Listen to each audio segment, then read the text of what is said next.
Mehriban Türkmen ilimide can sağlık dilep, hemde ehli daşar yurttaki Türkmen doğanlarımız, jeglerimiz öz vatanımıza sağamanca qaydıp gelmegine dilege diyen çağırayın Allah'ım seni.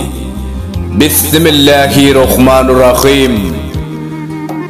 Omar bilen, Osman bilen, pek pekide asman bilen, dinin nuru aslam bilen, çağırayın Allah'ım seni. Diri gayip İsa bilen, koyun bakan Musa bilen, elinneki hasa bilen, çağırayın Allah'ım seni. Mekke'de ve Medine bilen, gerçek hani Kabe bilen, güne yuyan tova bilen, çağırayın Allah'ım seni.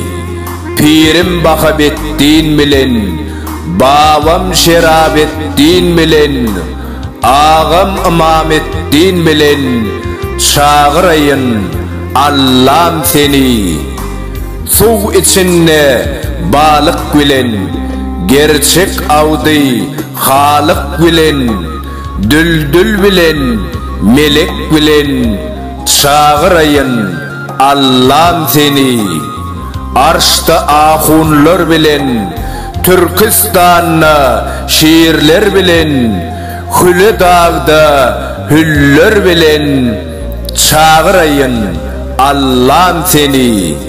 Süleyman Mikail bilen, İsmail Mikail bilen, Hidreti Cebrail bilen, çağırayın Allah'ım seni. Kelam okan gollar bilen, sena sanan diller bilen, ehli musulmanlar bilen, çağırayın Allah'ım seni.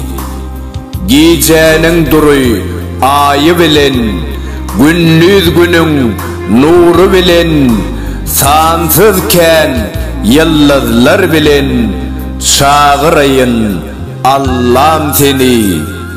Amgır giden çöller bilen, duru ulu köller bilen, 360 pirler bilen, çağırayın Allah'ım seni.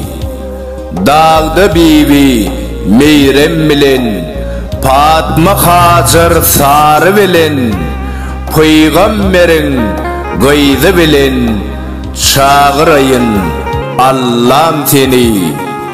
İsa verdi hulla bilen, Nuh ibn billah bilen, Muhammed Resulallah bilen, çağırayın Allah'ım seni.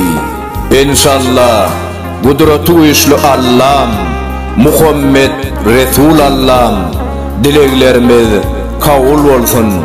Ehli Türkmen doğanlarımızın, jeglerimizin adından dilek eden Alp Barzey Toyçu Hekimov.